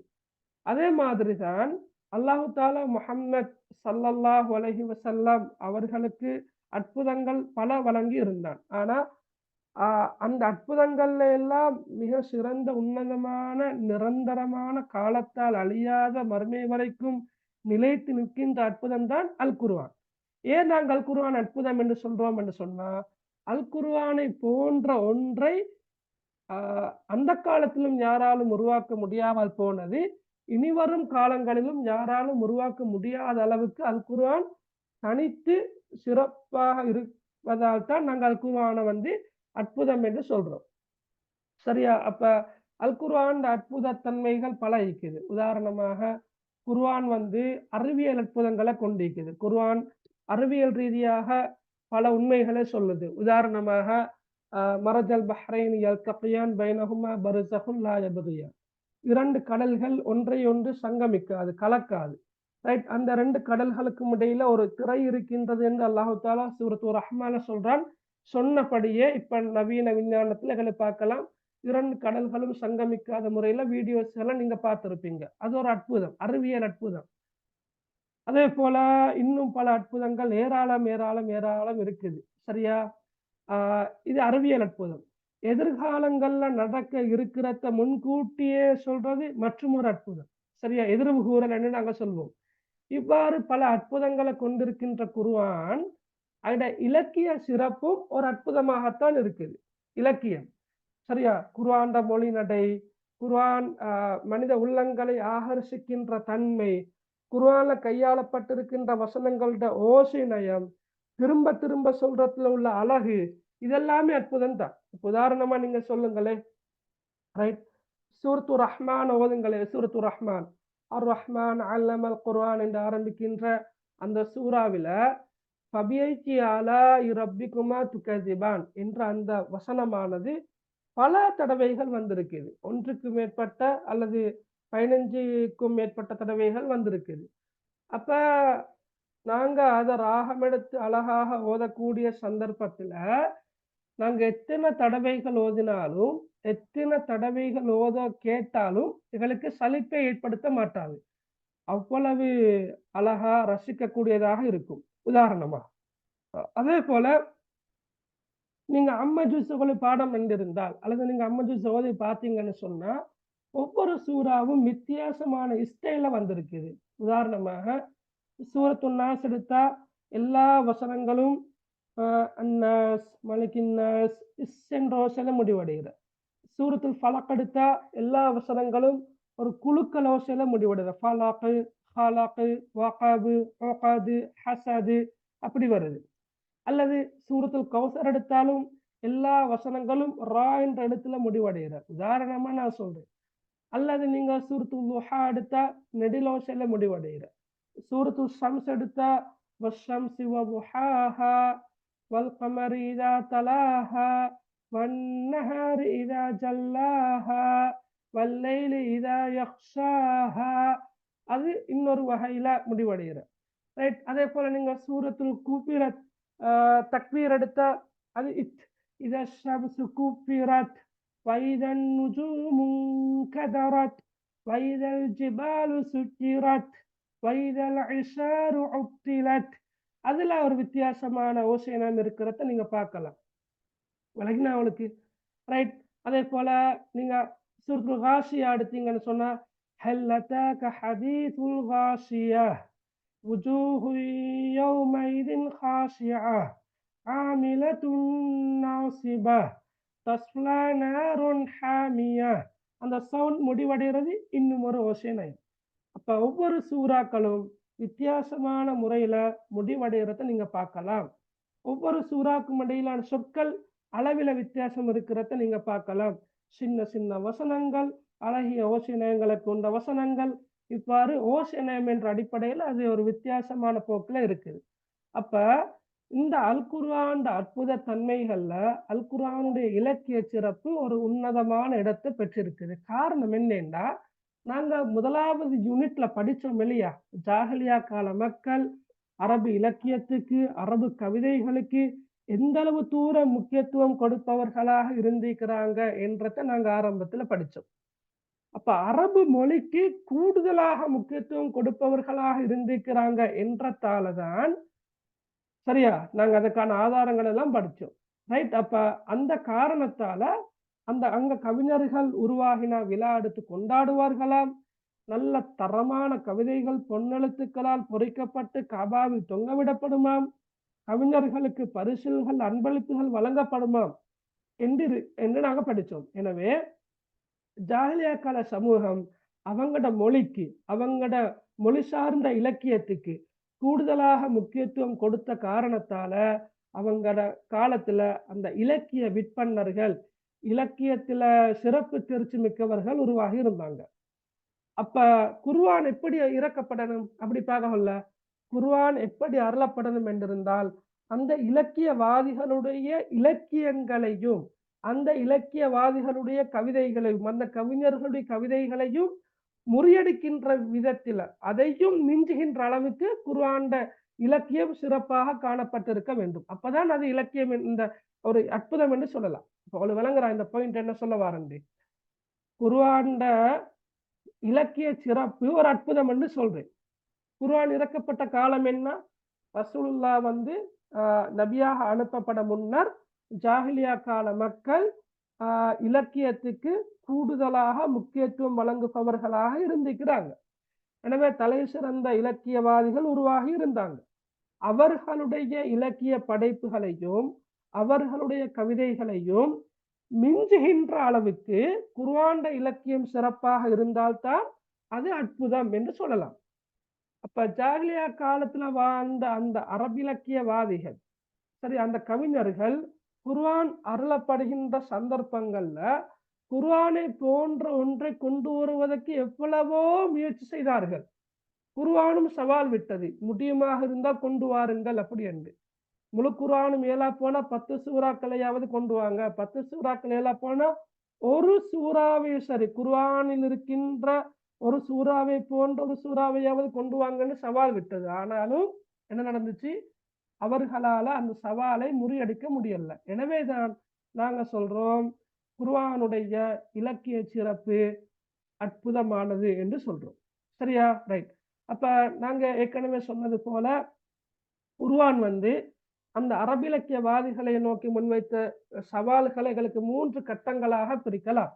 முதலாவது கட்டம் என்னன்னா ஜின் மனிதர்கள், ஜின் இனமும் மனித இனமும் சேர்ந்து அவங்களோட முழுமையான ஆற்றலை வெளிப்படுத்தும் வகையில குர்ஆனை போன்ற ஒன்றை கொண்டு வருமாறு பொதுவாக விடுக்கப்பட்ட சவால்.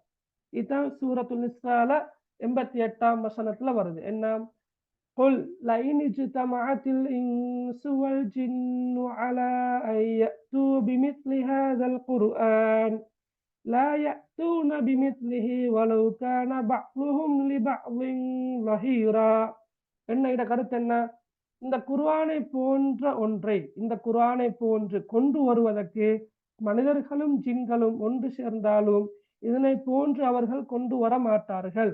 அவர்களில் சிலர் சிலருக்கு உதவியாளராக இருந்தாலும் சரியே. இப்ப உலகிட்ட நான் உதாரணமா சொல்றேன். உலகிட்ட உங்களுக்கும் எனக்கும் இடையில சரியான போட்டி ஒன்று இருக்குது அண்டி வச்சுக்கொள்ளுங்க.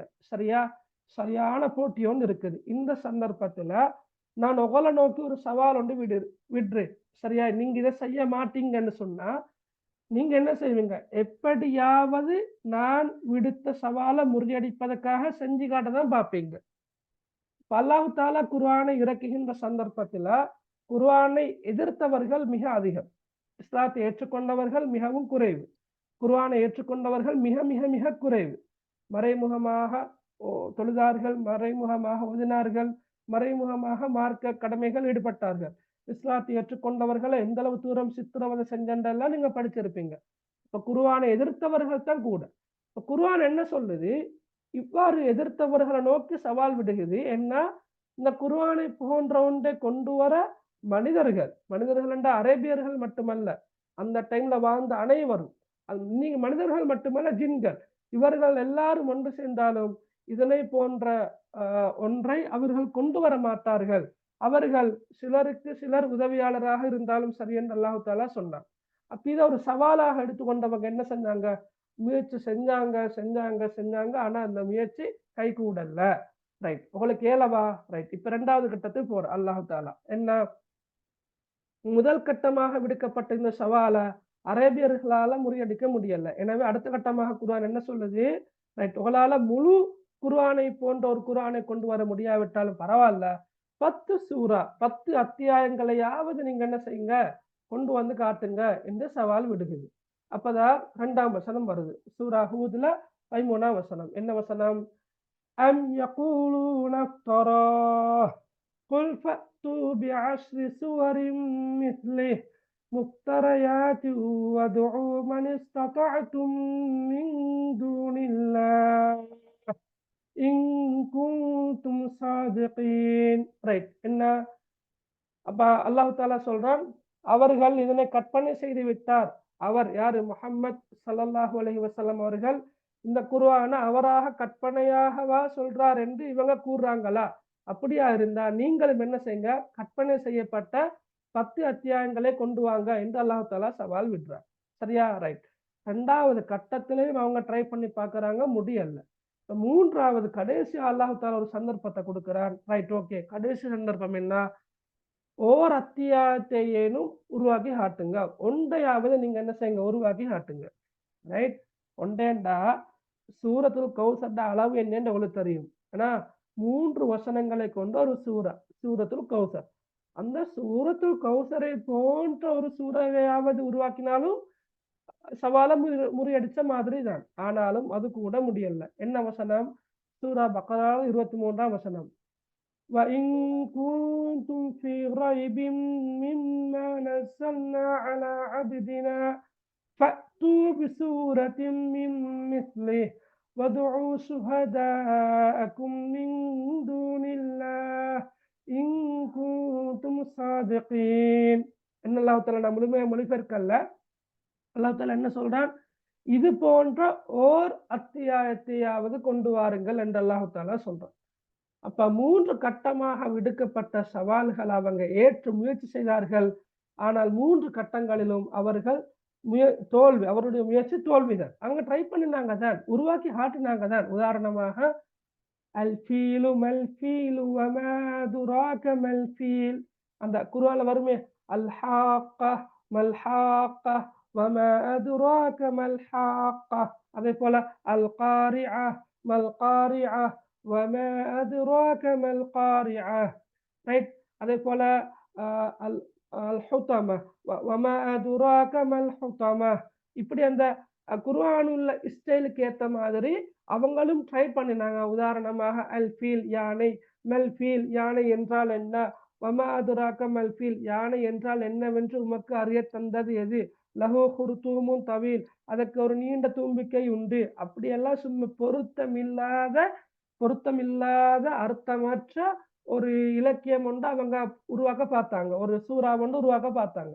ஆனா அதெல்லாம் ஃபெயிலியர் ஆயிடுச்சு, தோல்வியில முடிவடைஞ்சு. விளங்கினா? அப்ப குர்ஆனுடைய சவால்களை ஏற்று முயற்சித்த அனைவரும் தோல்வியையே தழுவி கொண்டார்கள். எனவே இன்று வரைக்கும், மறுமை வரைக்கும் குர்ஆனுடைய இலக்கியம் என்பது முறியடிக்க முடியாத ஒரு சவாலாக தொடர்ந்து கொண்டே இருக்கும். எனவே குர்ஆனுடைய இலக்கிய சிறப்பு என்பது குர்ஆனுடைய அற்புதங்கள்ல ஒன்று. சரியா? ரைட். அந்த குர்ஆனுடைய இலக்கிய நயம் எந்த அளவுக்கு இனிமையாக இருந்துச்சு என்று சொன்னா, அந்த குர்ஆன் ஓதப்படுகின்ற சந்தர்ப்பத்துல குர்ஆனை பகிரங்கமாக எதிர்த்தவங்க, ரசூலுல்லாவை பகிரங்கமாக எதிர்த்தவங்க, ரசூலுல்லாவுக்கும் ரசூலுல்லாவை ஏற்றுக்கொண்டவர்களுக்கும் துன்புறுத்தல்களை வழங்கியவங்க கூட குர்ஆனை ரசூலுல்லா ஓதுகின்ற போது மறைந்திருந்து என்ன செஞ்சாங்களாம், செவிமடுத்தாங்களாம். அந்த அளவு இனிமையானதாக காணப்பட்டது. சில போது சரியா சஜிதாவுடைய வசனங்கள் ஓதப்படுகின்ற சந்தர்ப்பத்துல அந்த அல்லாவுக்கு முன்னால சிரம் பணிய மறுத்தவர்கள் கூட, பெருமை பிடித்தவர்கள் கூட சஜிதாவுடைய வசனங்கள் ஓதப்படுகின்ற போது அவர்களை அறியாமலேயே சஜிதா செய்ததாக குறிப்பிடப்பட்டிருக்கிறது. Right, okay. அதே போல நான் ஏற்கனவே சொன்ன மாதிரி குர்ஆனுடைய வசனங்கள் அற்புதமான ஓசையத்தை கொண்டிருக்குது. அதே மாதிரி வசன ஒழுங்கும் அற்புதமான முறையில ஒன்றோடொன்று பொருந்தக்கூடிய வகையில கச்சிதமான முறையில கோர்வை செய்யப்பட்டிருக்குது. அந்த வித்தியாசம் இல்ல. நீங்க சும்மா பாருங்க, ஒரு சூறாவை நீங்க ஓத ஆரம்பிச்சேன்னு சொன்னா அடுத்தடுத்த வசனங்கள் முன்னைய வசனங்களோடு எந்த அளவு நெருக்கமான தொடர்பிக்கிறத நீங்க பார்க்கலாம். விளங்கினாங்க? இப்ப நீங்க ஒரு சூறாவை எடுத்து ஓதி பாருங்களேன், அந்த முன்னைய வசனத்துக்கும் நீங்க ஓதக்கூடிய வசனத்துக்கும் நீங்க ஓத இருக்கின்ற அடுத்த வசனத்துக்கும் இடையில ஒரு அற்புதமான ஒரு தொடர்பொன்னிக்கிறத நீங்க பார்க்கலாம். அந்த அளவு அந்த வசன ஒழுங்கு மிக அழகான முறையில கோர்வை செய்யப்பட்டிருக்குது. சரியா? ரைட். அடுத்த நீங்க பார்க்கலாம் என்னண்டா, இன்னும் ஒரு முக்கியமான பாயிண்ட் என்னண்டா, குர்ஆன் அருளப்படுகின்ற நேரம் ஜாஹிலியா கால மக்கள் கவிதைகளுக்கு கூடுதலாக முக்கியத்துவம் கொடுப்பவர்களாக இருந்திருக்கிறாங்க என்றதை நாங்க பார்த்தோம். ஆனாலும் குர்ஆனுடைய மொழி அமைப்பு, குர்ஆனுடைய மொழி நடைய பொறுத்தளவில் முழுமையாக கவிதை மரபை சார்ந்திருக்கோம் இல்ல, முழுமையாக உரைநடை மரபை சார்ந்திருக்கவும் இல்லை. இந்த ரெண்டுக்கும் இடைப்பட்ட ஒரு போக்கை தான் நீங்க பார்க்கலாம். கவிதையும் அல்ல, உரைநடையும் அல்ல. இந்த இரண்டுக்கும் இடைப்பட்டதாகத்தான் குர்ஆனுடைய மொழிநடை காணப்படுகின்றது. எனவேதான் குர்ஆன ஓத கேட்போரையும் குர்ஆன ஓதுகின்றோரையும் ஆகர்ஷிக்கின்ற அதன் பண்பு காரணமாக சரியா அரபு பண்டிதர்கள், அரபு இலக்கியத்துல துறை போனவர்கள், அவர்கள் என்ன செஞ்சாங்கன்னு சொன்னா குர்ஆனுடைய வசனங்கள் பத்தி அவர்கள் மிக அழகா சொல்லிக்கிறாங்க. அவர்களுடைய உள்ளங்களை அது எப்படி ஆட்டம் காண செஞ்சது என்றதுக்கு அவங்க சொன்ன வார்த்தைகள் தான் ஆதாரமா இருக்குது. அந்த வகையில் நீங்க பார்க்கலாம், வலீத் இப்னு முகைரா இவன் குர்ஆனை ஏற்றுக்கொள்ளல, இஸ்லாத்துக்கு எதிராக நின்ற ஒருவன். அவன் சொல்றான் இப்படி குர்ஆனை பத்தி சொல்றத பாருங்க, வல்லாஹி மா ஃபீக்கும் ரஜுலுன் அஅலமு பில் அஷ்ஆரி மின்னி. இந்த அரபாலிக்கிறதுல நீங்க பாடமாக்க தேவையில்லையா, ரைட்? வல்லாஹி மா ஃபீக்கும் ரஜுலுன் அஅலமு பில் அஷ்ஆரி மின்னி. கருத்து என்ன? இறைவன் மீது ஆணையாக உங்களில் என்னை விட திறமையாக கவிதை பாடக்கூடியவர் யாரும் இல்லை என்னத்தை அடிச்சு சொல்றான். யாரு? வலீத் இப்னு முகைரா அடிச்சு சொல்றான், வல்லாஹி மா ஃபீக்கும் ரஜுலுன் அஅலம் பில் அஷ்ஆரி மின்னி. உங்களில் என்னை விட திறமையாக கவிதை பாடக்கூடியவங்க யாரும் இல்லை என்று சொல்லிட்டு அவன் சொல்றான் பாருங்க, வல்லாஹி மா யுஸ்பிஹு ஹாதா அல்லதி யகூலு ஷைஅன் மின் ஹாதா வல்லாஹி இன்ன லிகௌலிஹி அல்லதி யகூலு ஹலாவா வ இன்ன அலைஹி லதலாவா வ இன்னஹு லமுஸ்மிருன் நஅலாஹு முக்திகுன் நஸ்ஃபலுஹு வ இன்னஹு லயஅலு வ மா யுஅலா வ இன்னஹு லயுஹத்திமு மா தஹ்தா. இறைவன் மீது ஆணையாக அவர் கூறுவது இதில் எதையும் ஒத்ததல்ல. யார் கூறுவது? முஹம்மத் குர்ஆன் என்று எதனை கூறுகின்றாரோ ஸல்லல்லாஹு அலைஹி வஸல்லம், அவர் கூறுவது இதில் எதையும் ஒத்ததல்ல. அவர் கூறும் வார்த்தை இனிமையானது. அதாவது வலீத் இப்னு முகைரா கவிதையில பாண்டித்தியம் பெற்றவர். அவர் இப்ப சொல்றாரு, அந்த முஹம்மத் கூறுகின்றாரே, அவர் கூறுகின்ற வார்த்தைகள் இந்த கவிதைகளில் எதையும் ஒத்ததாக இல்லை. அவர் கூறுகின்ற வார்த்தைகள் இனிமையானவை, இதமானவை, அதன் மேல் பகுதி கனிதரக்கூடியது, கீழ்ப்பகுதி பசுமையானது. அது அனைத்தையும் மிகைக்கும், அதை எதுவும் மிகைக்க முடியாது.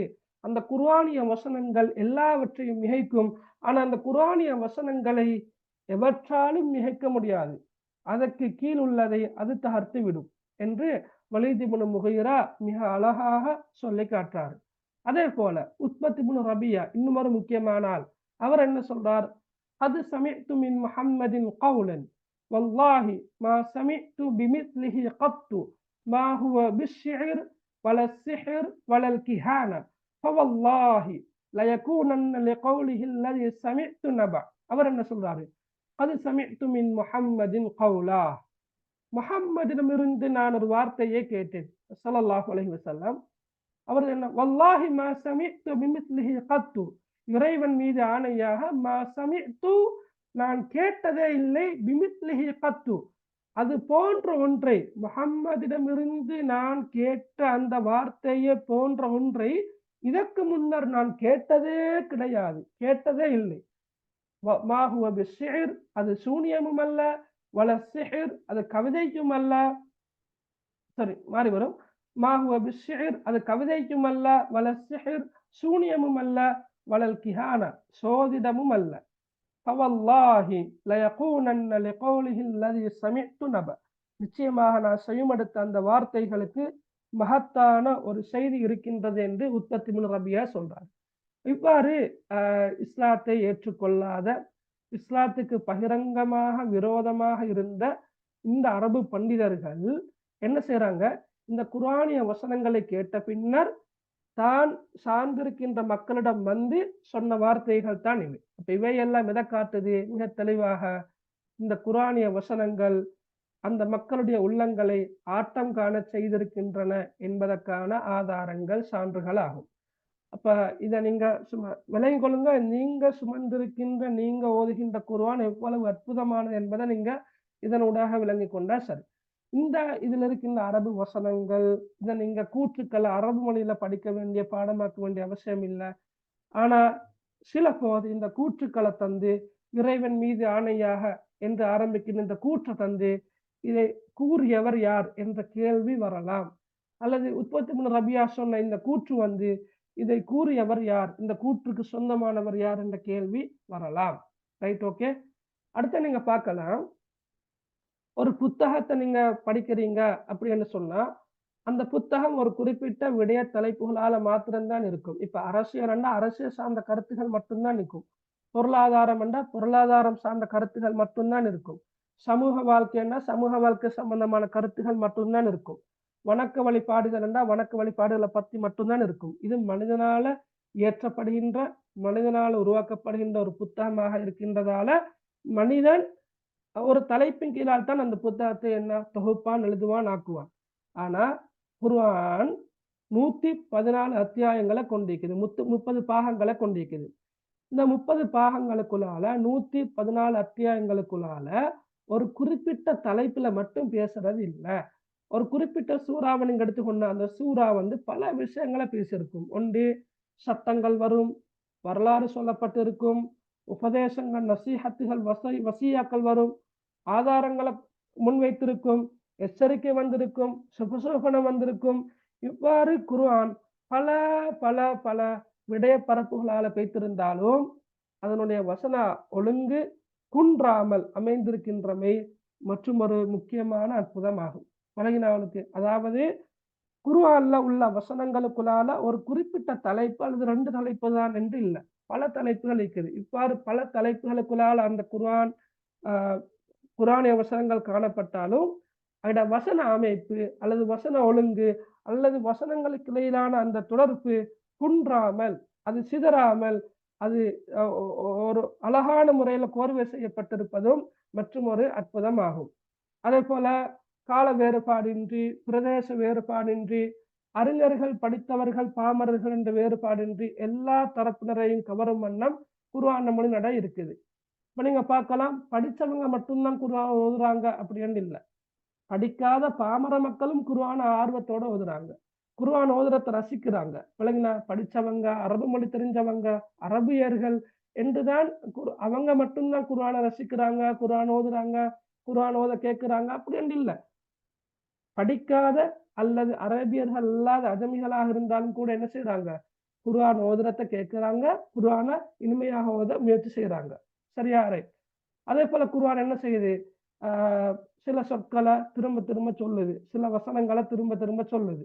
அதே மாதிரி சிறிய சொற்கள் பயன்படுத்தப்பட்டிருந்தாலும் அது விரிந்த கருத்துக்களை குர்ஆன் தருது. உதாரணமாக சூரத்துன் நாசியாத்ல வல்லாப்ல பஅதலிக தஹாஹா என்ற இந்த சொல்லில தஹாஹா என்ற இந்த சொல்லானது, இந்த வசனத்துல இந்த சொல்லானது தஹாஹா என்ற சொல்லானது 2 கருத்துல வருது. ஒன்று பூமியை நாம் நகர்த்தினோம் என்ற கருத்துல வருது, அடுத்தது பூமியை நாங்கள் முட்டை வடிவில் படைத்தோம் என்ற கருத்துல வருது. இன்றைக்கு நவீன விஞ்ஞானம் என்ன செய்யுது, 2ஐயும் ஏற்றுக்கொண்டு இருக்குது. சரியா? பூமி என்ன செய்யுது, முட்டை வடிவில தான் காணப்படுது. பூமி கோள வடிவமானது என்று சொன்னாலும் கூட பூமியினுடைய மத்திய கோட்டு விட்டத்துக்கும் பூமியினுடைய முனை விட்டத்துக்கும் இடையில சிறிய அளவிலான வேறுபாடு இருக்குது. இப்ப ஒரு முட்டையை நீங்க எடுத்துக்கொண்டா முட்டை அதோட விட்டம் எல்லா பக்கத்திலையும் ஒரே மாதிரி இல்லதானே, வித்தியாசம் இருக்குது. அப்ப பூமியை அல்லாஹ் தஆலா முட்டை வடிவில் படைத்தான் என்ற கருத்துல பூமி உண்மையான கோள வடிவமாக இல்லை. அதாவது ஒரு ஃபுட்பால் மாதிரி அல்லது ஒரு வாலிபால் மாதிரி உண்மையான அந்த பந்து ஷேப்ல பூமி இல்லை. ரைட்? பூமியிட இப்ப நீங்க ரக்பி போல பார்த்திருந்தேன்னு சொன்னா, ரக்பி அதோட முனைவி விட்டம், மத்திய விட்டம் வித்தியாசம். அதே மாதிரிதான் பூமியிட முனைவி விட்டம், மத்திய விட்டம் வித்தியாசமா இருக்குது, சுற்றளவும் வித்தியாசம். அப்ப முட்டை வடிவில் இருக்குது பூமி சுருக்கமா. அதே போல பூமி தன்னச்சில சுழண்டு கொண்டிருப்பது போல பூமி சூரியனையும் சுற்றி சுழண்டு வருகின்றது. எங்களுக்கு தெரியும், இரவும் பகலும் மாறி மாறி மாறி வாரன்னு காரணம் என்ன, பூமி தன்னச்சில பூமி தன்னுடைய அச்சில சுழண்டு கொண்டிருப்பதன் காரணமாகத்தான் 24 மணித்தியாலங்களுக்கு ஒருக்கா, சரியா 23 மணித்தியாலம் 56 நிமிடங்களுக்கு ஒருக்கா என்ன செய்யுது, இரவும் பகலும் மாறி மாறி வருது. இதே பூமி சூரியனை முழுமையாக ஒரு முறை சுற்றி வருவதன் காரணமாகத்தான் ஒரு வருடம் இருக்கின்றது, 365 நாட்கள் எடுக்கின்றது. சரியா? அப்ப பூமியை நாம் நகர்த்தினோம் என்பதும் பூமியை நாங்கள் முட்டை வடிவில் படைத்தோம் என்பதும் இந்த ஒரு சொல்லில இருக்குது, தஹாஹா என்ற இந்த ஒரு சொல்லில இருக்குது. அப்ப இந்த ஒரு சொல், சரியா, ஒரு சொல் ஒரு விரிந்த ஒரு பெரிய ஒரு விஞ்ஞான உண்மையை குறிப்பதாக இந்த ஒரு சொல் காணப்படுகின்றது. எனவே குர்ஆனில் கையாளப்பட்டுள்ள சிறிய சொற்களாக இருந்தாலும் அது விரிந்த கருத்துக்களை தரக்கூடியதாக இருக்குது. இது மட்டுமல்ல, இன்னும் குர்ஆன்ல ஏராளமான சொற்கள் இருக்குது. அந்த சொற்கள் எல்லாமே விரிந்த பல கருத்துக்களை தரக்கூடியதாக இருக்கின்றது. சரியா? அப்ப நாங்க இதுவரைக்கும் பார்த்தது என்ன?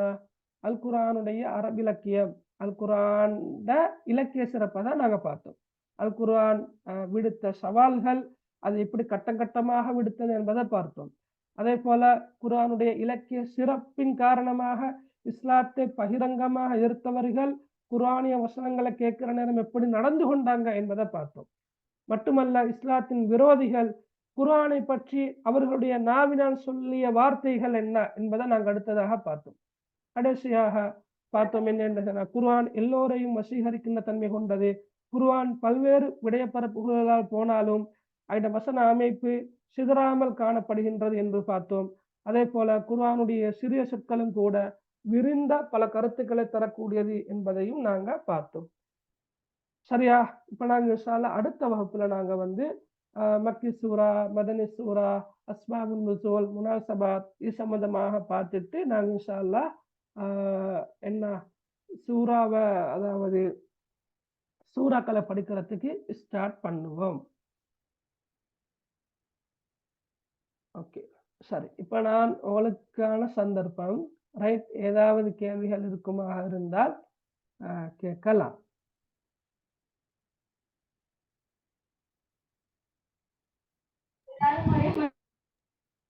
சார் ரெக்கார்டிங் கிடைக்குமா? ரெக்கார்டிங்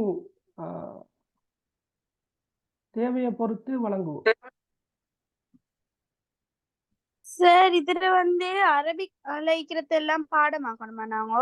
இல்லாத நான் திரும்ப சொன்னேன், அந்த உற்பத்தி முன் ரபியா, அப்ப அவங்க சொன்ன விஷயங்கள் இருக்கிறதானே அது அரபிக்ல தான் இருக்குது. அதை பாடமாக்க தேவையில்லை. அல் குர்ஆன் முன்வைத்த சவால்கள் 3 கட்டங்களாக இருக்குதுன்னு சொன்னோம். அது கூட அவர்களுக்கு மேலதிகமான ஒரு தகவல் தான். பட் அதுல இருக்கின்ற வசனங்களையும் நீங்க பாடமாக்க வேண்டிய அவசியம் இல்லை, பாடமாக்க தேவையில்லையா? அப்ப இந்த வழி திட்டு முக்கீர அவங்க எல்லாம் சொன்னதுல பொருளை பாடமாக்கணுமா? பொருள் பாடமாக்கித்தான் நீங்க வச்சுக்கணும்னு மண்டில்ல. இப்படி அந்த அந்த வார்த்தை, அந்த கூற்று எக்ஸாமுக்கு வரலாம், வந்து இருக்குது போற வருஷங்கள்ல. எந்த வருஷம் ஞாபகம் இல்ல. இப்ப அந்த கூற்றை, இப்ப ஒருவர் சொன்ன கூற்றை தந்து அந்த கூற்று யாரால கூறப்படும், இப்ப 2 பேர்த்த நினைக்கிற, இந்த 2 பேர்ல ஒரு ஆள் தான் இந்த கூற்று யாரால் கூறப்பட்டது என்று வந்தா சரி. அந்த அந்த கூற்று யாரால் சொல்லப்பட்டது என்று உங்களுக்கு சொல்ல முடியுமாக இருந்தால் ஓகே, எழுத முடியுமாக இருந்தா ஓகே. சரி, ஓகே.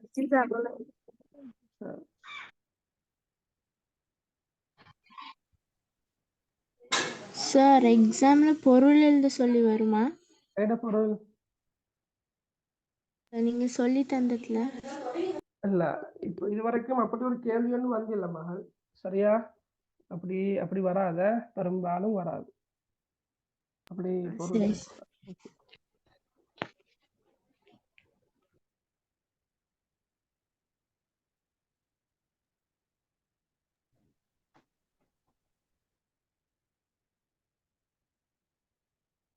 வேற ஏதும் கேள்வி இருக்குதா? சார் இதுக்கு ஃபர்ஸ்ட் யூனிட்ல கேள்வி வந்தா டியூட் தருவீங்களா? இதுக்கெல்லாம் அப்படி பெருசா கேள்விகள் எல்லாம் பார்ப்போம். மேல்மண்டா நான் இன்ஷா அல்லாஹ் கேள்வி டியூட் மாதிரி தயாரிச்சு அனுப்ப பார்க்கிறேன். பார்ப்போம் இன்ஷா அல்லாஹ். சரியா?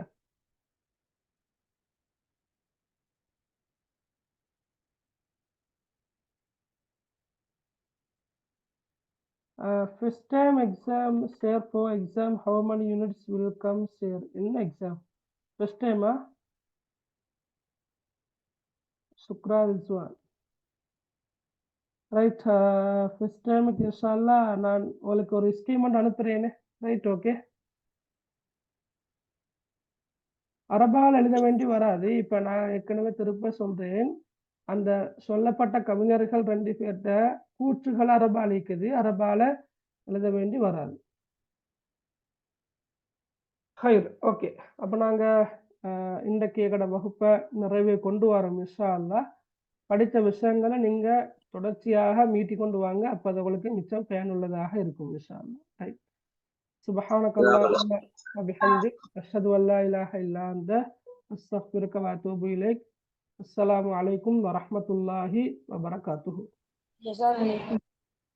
வலைக்கும் அஸ்ஸலாம். பாரக்கல்லாஹு ஃபீக்.